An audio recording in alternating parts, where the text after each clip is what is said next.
할렐루야. 3월 3일 금요일입니다. 사무엘상 18장 17절부터 끝절 30절까지 말씀을 읽고 은혜 나누도록 하겠습니다. 사울이 다윗에게 이르되 내 맏딸 메랍을 네게 아내로 주리니 오직 너는 나를 위하여 용기를 내어 여호와의 싸움을 싸우라 하니, 이는 그가 생각하기를 내 손을 그에게 대지 않고 블레셋 사람들의 손을 그에게 대게 하리라 함이라. 다윗이 사울에게 이르되 내가 누구며 이스라엘 중에 내 친속이나 내 아버지의 집이 무엇이기에 내가 왕의 사위가 되리이까 하였더니, 사울의 딸 메랍을 다윗에게 줄 시기에 무흘라 사람 아드리엘에게 아내로 주었더라. 사울의 딸 미갈이 다윗을 사랑하며 어떤 사람이 사울에게 알린지라. 사울이 그 일을 좋게 여겨 스스로 이르되 내가 딸을 그에게 주어서 그에게 올무가 되게 하고 블레셋 사람들의 손으로 그를 치게 하리라 하고, 이에 사울이 다윗에게 이르되 네가 오늘 다시 내 사위가 되리라 하니라. 사울이 그의 신하들에게 명령하되 너희는 다윗에게 비밀히 말하여 이르기를 보라, 왕이 너를 기뻐하시고 모든 신하도 너를 사랑하나니 그런즉 네가 왕의 사위가 되는 것이 가하니라 하라. 사울의 신하들이 이 말을 다윗의 귀에 전하매 다윗이 이르되 왕의 사위 되는 것을 너희는 작은 일로 보느냐? 나는 가난하고 천한 사람이라 한지라. 사울의 신하들이 사울에게 말하여 이르되 다윗이 이러이러하게 말하더이다 하니, 사울이 이르되 너희는 다윗에게 이같이 말하기를 왕이 아무것도 원하지 아니하고 다만 왕의 원수의 보복으로 블레셋 사람들의 포피 100개를 원하신다 하라 하였으니, 이는 사울의 생각에 다윗을 블레셋 사람들의 손에 죽게 하리라 함이라. 사울의 신하들이 이 말을 다윗에게 아뢰매 다윗이 왕의 사위 되는 것을 좋게 여김으로 결혼할 날이 차기 전에 다윗이 일어나서 그의 부하들과 함께 가서 블레셋 사람 200명을 죽이고 그들의 포피를 가져다가 수대로 왕께 드려 왕의 사위가 되고자 하니, 사울이 그의 딸 미갈을 다윗에게 아내로 주었더라. 여호와께서 다윗과 함께 계심을 사울이 보고 알았고 사울의 딸 미갈도 그를 사랑하므로 사울이 다윗을 더욱 두려워하여 평생에 다윗의 대적이 되니라. 블레셋 사람들의 방백들이 싸우러 나오면 그들이 나올 때마다 다윗이 사울의 모든 신하보다 더 지혜롭게 행하며 이에 그의 이름이 심히 귀하게 되니라. 아멘. 예, 감사합니다.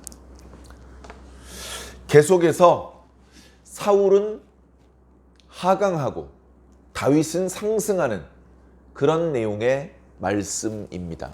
지난 시간에 이미 2차례나 사울이 다윗을 두려워한다는 말씀이 나타났다고 말씀을 드렸습니다. 그러다 보니 관심이 없는 척하면서 사울은 늘 다윗을 주목하여 보고 있었습니다. 사랑하는 마음으로 본 것이 아니고 의심하는 마음으로, 저 녀석에게 하나님이 함께 하시는구나, 저 녀석이 하는 일들마다 잘 되는구나, 사람들이 점점 저 녀석을 더 좋아하는구나, 이러다가 모든 백성들의 인기를 저 녀석이 독차지하고 나는 미움만 받을 수 있겠구나, 이러다가 내 왕위를 저 녀석한테 빼앗길 수도 있겠구나. 블레셋 사람을 미워하는 것보다 다윗을 미워하는 마음이 더 커지게 되었습니다. 자, 그러던 와중에 사울이 속으로 악한 꾀를 냈습니다. 자기 딸 메랍을 다윗에게 아내로 준다고 다윗을 꼬셔서 그 대신 블레셋과 더 열심히 싸우도록 하자. 그러면 지놈이 별 수 있어. 블레셋 사람들에게 공격을 당하다 보면 블레셋 사람들의 손에 의해서 다윗이 타격을 받을 거야. 다치든지 불구가 되든지 죽게 될 거야. 내가 내 손을 다윗의 몸에 대면 사람들이 욕을 하고 왕이 미쳤다고 그렇게 말하겠지만 내가 손댈 게 뭐가 있어. 블레셋의 손을 통해서 다윗을 처리하면 되겠다. 그런데 그렇게 무리하게 블레셋과 싸움을 붙이려면 내 딸을 아내로 주겠다고 그런 정도 상은 내 걸어야 다윗이 움직이지 않겠느냐. 그런 생각을 하고 있습니다. 벌써 첫 구절부터 선량한 의도가 없어요. 사울 왕의 악한 마음이 잘 표현되고 있습니다. 다른 이방 나라의 왕도 아니고 여호와 하나님을 섬기는 이스라엘 나라의 왕이 가지고 있는 재능과 지혜를 이렇게 악한 데 써서 되겠습니까? 오늘날 우리들 중에도 하나님께서 남달리 사랑하시고 좋은 은사들을 많이 선물로 주신 그런 사람들이 있습니다. 남달리 건강하고, 남달리 지혜롭고 총명하고 민첩하고, 남달리 이런저런 분야에서 재능이 뛰어나고 그런 사람들이 있는데 그 하나님께서 주신 은사를, 선물을 악한 용도로 쓴다면 하나님께서 어떻게 생각하시겠습니까? 하나님께서 그에게 귀중한 은사를 선물로 주신 것을 후회하시고 실망하지 않으시겠습니까? 그 실망이 자꾸 반복되면 결국 하나님께서 징계하지 않으시겠습니까? 잘 생각해 보아야 됩니다. 우리 주변에 미운 사람도 있고 마음에 안 드는 사람이 있다 하더라도 하나님께서 나에게 주신 재능을 자기 마음에 안 드는 사람을 골탕 먹이는 데 사용하는 것은 하나님께서 원하시는 뜻이 아닐 것입니다. 무엇이 하나님의 진정한 뜻인지 자신의 개인적인 감정을 내려놓고 말씀의 거울에 비추어서 현명하게 판단하시기 바랍니다. 선하게 판단하시기 바랍니다. 자, 벌써 사울이 다윗에게 말하는 말의 내용에 너무나 많은 어폐가 있습니다. 사울이 다윗에게 너는 힘써 여호와의 싸움을 싸우라 라고 말을 합니다. 블레셋과의 싸움은 그냥 싸움이 아니고 여호와의 싸움이다 라고 말하는 것이죠. 여호와의 싸움이라고 말하는 것은 이것은 그냥 전쟁이 아니고 성전이라, 거룩한 전쟁이다. 네가 하기 싫다고 또는 불리하다고 피할 수 있는 전쟁이 아니야. 넌 무조건 이 전쟁을 수행해야 돼. 이건 성전이기 때문에 그래. 그런데 그렇게 말하면서 나를 위하여 싸우라 라고 말하고 있습니다. 하나님의 이름을 내건 성전이 어떻게 사울 개인을 위한 전쟁이 될 수 있겠습니까? 말이 앞뒤가 안 맞는 거예요. 뒤죽박죽이죠. 이런 사울의 제안에 왕의 사위가 될 수도 있겠구나. 야전 장수로 좌천됐었는데 다시 중앙으로 진출할 수 있겠구나. 좋은 기회로다. 다윗은 그렇게 생각하지 않았습니다. 제가 누구간데 감히 왕의 사위가 될 수 있겠습니까? 이런 겸손한 말로 사양을 했어요. 이런 겸손한 모습을 보니까 갑자기 사울이 처음에 왕이 될 때가 생각납니다. 아직 젊었을 때 자기 아버지의 심부름 때문에 그 암나기를 찾으러 다닐 때, 그러다가 이제 사무엘 선지자를 만나지 않았습니까? 그때 사무엘 선지자를 통해서 너를 이스라엘의 지도자로 세우기를 원하신다라는 말씀을 듣고, 제가 누굽니까? 베냐민 지파는 이스라엘 12지파 중에서 가장 작은 지파 아닙니까? 그리고 저희 아버지의 가문은 베냐민 지파 중에서도 가장 보잘것없는 가문 아닙니까? 제가 감히 어떻게 이스라엘의 지도자가 될 수 있겠습니까? 이렇게 겸손하게 말했거든요. 그렇게 겸손하게 말했을 때 사무엘 선지자가 흐뭇하게 생각했어요. 정말 괜찮은 제목이구나. 하나님께서도 기뻐하셨어요. 그래서 아무 마음의 거리낌 없이 그의 머리에 기름을 부어주셨단 말이죠. 하나님께서는 성령을 부어주셨단 말입니다. 그러나 그 겸손한 마음을 사울은 오래 지켜내지 못했습니다. 이내 교만한 모습을 드러내고 말았죠. 자, 지금 다윗이 정말로 진심으로 겸손한 표현을 하고 있습니다. 얼마나 이 겸손한 마음을 오래 지속할 수 있느냐가 그 사람이 성공할 수 있는지 실패할 수 있는지를 판가름하는 기준이 될 것입니다. 교회에서 장로를 세울 때도요, 안수 집사일 때는 추운데 주일날 아침 일찍 나와서 주차 관리하고 차량 운행하다가 장로가 되는 순간 난로 앞에만 서 있습니다. 난로 앞에만. 그런 모습을 바라시면서 장로로 안수해 주셨겠습니까? 하나님께서. 그런 모습은 목사님도 동료 장로님들도 기뻐하지 않고 하나님께서도 원하는 모습이 아닙니다. 집사가 됐으면, 안수 집사가 됐으면, 장로가 됐으면 교회에 더 굳은 일도 발벗고 나서야 되지 않겠습니까? 그게 진짜 장로의 모습이죠. 자, 한번 우리 각자의 모습을 돌아보자는 겁니다. 우리가 옛날 이야기나 듣고 성경 공부나 하려고 교회 온 사람들은 아니질 않습니까? 말씀을 읽고 말씀을 들으면서 우리 각자 자기 자신의 모습, 우리 각자 자신의 교회의 모습을 비추어 보아야 됩니다. 그래서 조금이라도 좀 말씀에 맞지 않는 그런 부분이 있다면 말씀에 맞는 모습으로 조금씩이라도 바꾸어 나가야죠. 다윗은 겸손한 모습을 보여주었습니다. 자, 그러나 결국은 어떻게 됐습니까? 사울은 자기 딸을 다윗에게 주지 않고 아드리엘이라는 사람에게 줍니다. 이 말씀의 표현은 사실 충격적인 거예요. 이 말씀의 표현의 의미는 이런 겁니다.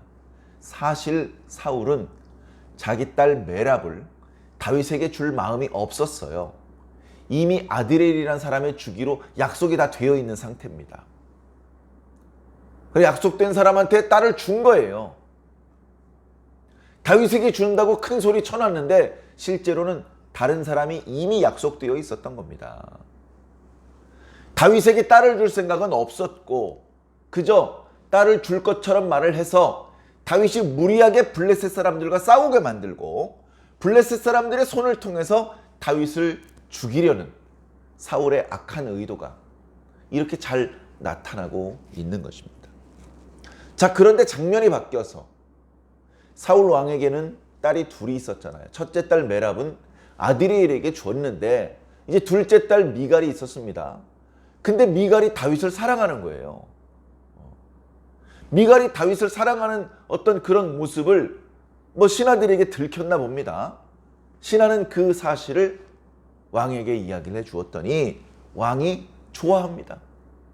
야, 다윗이라는 뛰어난 인물을 우리 집안 사위로 드릴 수 있어서 좋아하는 것이 아니고 자기 딸 미갈을 이용해서 또 한 번 다윗을 위기에 빠뜨릴 수 있고 다윗을 죽일 수 있겠다. 다윗을 죽일 수 있는 좋은 기회가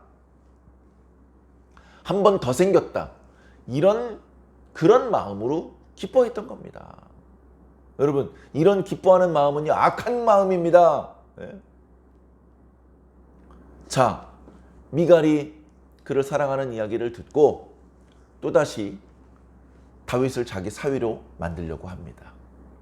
지난번보다 더 치밀하게 이번엔 반드시 다윗을 죽여야지, 이런 악한 마음을 바탕으로 신하들에게 얘기를 합니다. 너희는 비밀히 다윗에게 찾아가서 말해라. 거창하게 사람들 눈에 띄게 가지 말고 조용히 가서 다윗에게 말해라. 다윗을 충동질해서 죽이려고 그러는 거예요. 내가 언제 그랬느냐, 발뺌할 수 있기 위해서 사람들 눈에 띄지 않게. 그러면서 다윗의 마음을 또 떠봅니다. 왕이 너를 사위로 삼고 싶어 하시고 신하들도 다 너를 사랑한다. 이 신하들도 너를 사랑한다는 말을 전하게 만드는 거예요. 그래서 거기서 다윗이 떨컥, 아 그래요? 신하들도 저를 사랑해요? 그러면 수락해야죠. 이런 식으로 나오면 아, 이놈이 뭔가 왕좌의 욕심을 가지고 있는 녀석이구나. 이렇게 이제 의심을 하려는 것이죠. 그래 신하들을 보냅니다. 근데 이번에도 다윗은 거절을 해요. 신하들을 야단칩니다. 이제 다윗이 야전 장수니까 궁중에 있는 것이 아니고 군부대에 나가 있으니까 신하들이 거기 간 거죠. 왕의 심부름으로. 그래서 사람들을 물리고 다윗이 있는 장막에 들어가서 은밀히 얘기했겠죠. 왕께서 당신을 사위로 삼기를 원하십니다. 그리고 우리 신하들도 당신을 사랑합니다. 그랬더니 다윗이 그 신하들을 야단칩니다. 너희들은 왕의 사위 되는 일을 작게 여기느냐? 우리 집은 미천한 집안이고 또 가난한 집안이야. 우리 집안은 왕의 사위가 되고 왕의 친족이 될 만한 자격이 없는 그런 보잘것없는 그런 사람들이야. 그렇게 이제 거절을 하는 것이죠. 그래 신하들이 돌아옵니다. 다윗이 이렇게 얘기하던데요. 그랬더니 그것을 사울이 또 꾀를 내는 것이죠. 아 그래?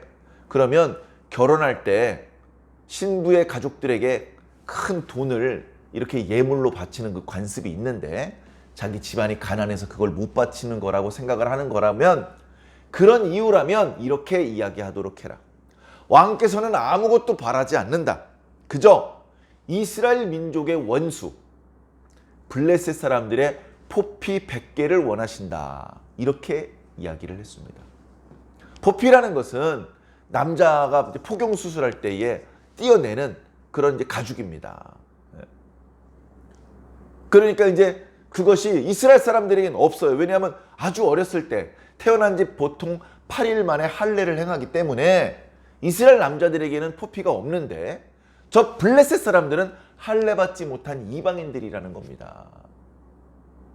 그 이방인들을 죽이고 이방인들의 포피를 배워오는 이 명령을 내리는 것은 블레셋 사람과의 싸움은 개인적인 감정 때문에 싸우는 것이 아니고 경제적인 이득 때문에 싸우는 것이 아니고 이건 하나님의 명령으로 싸우는 것이다. 이건 거룩한 전쟁이다. 다윗아, 너는 이 전쟁을 거절할 수 있는 명분이 없다. 이건 하나님의 명령이기 때문에 너는 반드시 이 싸움을 싸워야 한다. 이제 그런 명분으로 다윗을 압박하는 겁니다. 너는 신부의 지참금을 낼 능력이 없는 것도 변명거리가 안 되고 그리고 이 하나님의 거룩한 전쟁을 수행하는 것이기 때문에 역시 거절할 수 없는 상황이다. 그걸 이야기를 하는 것이죠. 그 이야기를 듣자 다윗이 거절하지 않습니다. 다윗이 왕의 사위가 되는 것을 좋게 여겼다라고 말하고 있습니다. 자, 근데 그 다음 장면에서 사울 왕이 전혀 예상하지 못했던 장면이 나타납니다. 블레셋 사람 100사람의 포피를 얻기 위해서 다윗 혼자서 적진에 뛰어들어가서 무리한 싸움을 걸다가 다윗이 죽는 것이 사울의 그림이었는데 그게 아니고 다윗의 말에 절대 복종하는 용맹한 용사들이 다윗의 부하들로 있었습니다. 다윗은 혼자 가지 않았습니다. 부하들과 함께 갔습니다. 그 숫자가 몇 명인지는 기록하고 있지 않습니다만 제법 수십에서 수백 명 정도 되는 그런 자기 부하들을 데리고 나갔습니다. 그리고서 블레셋 사람들을 공격해서 결혼하기로 약속한 날짜 전에 블레셋 사람의 포피 200개를 준비했어요. 100개를 요구했는데 200개를 준비했다고요. 거절할 수 없습니다. 그리고 이제 그 이야기가 주변에 퍼지기 시작을 합니다. 과연 이스라엘의 왕께서는 돈을 바라지 않으시고 이스라엘의 원수에게 보복하는 것을 요구하셨다. 그리고 다윗 장수는 왕께서 요구하신 것에 2배를 준비하셨다. 정말 아름다운 일이 아닌가? 이렇게 소문이 퍼지는 것이죠. 그래 부하들과 함께 블레셋 사람 200명을 쳐 죽이고 포피 200개를 예물로 사울왕에게 바치니까 사울왕이 기가 찹니다. 블레셋 사람의 손을 통해서 다윗을 죽이려고 하는 계획도 실패했고, 은밀히 일을 처리하려고 했는데 다 사방에 알려져 버렸고, 공식적으로 예물을 바쳐버렸기 때문에 딸을 그의 아내로 주지 않을 수도 없는 상황이 되었습니다.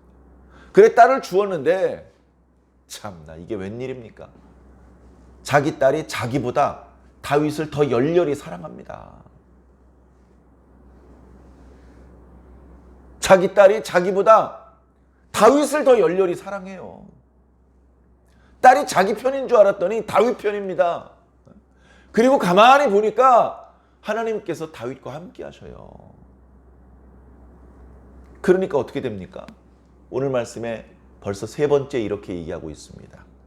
사울이 다윗을 더욱 두려워하여 그의 평생에 다윗의 대적이 되었다라고 표현하고 있습니다. 참 말씀이 재밌죠. 처음에는 사울이 다윗을 두려워한다고 했습니다. 그러다 두 번째는 사울이 다윗을 더욱 두려워한다고 했습니다.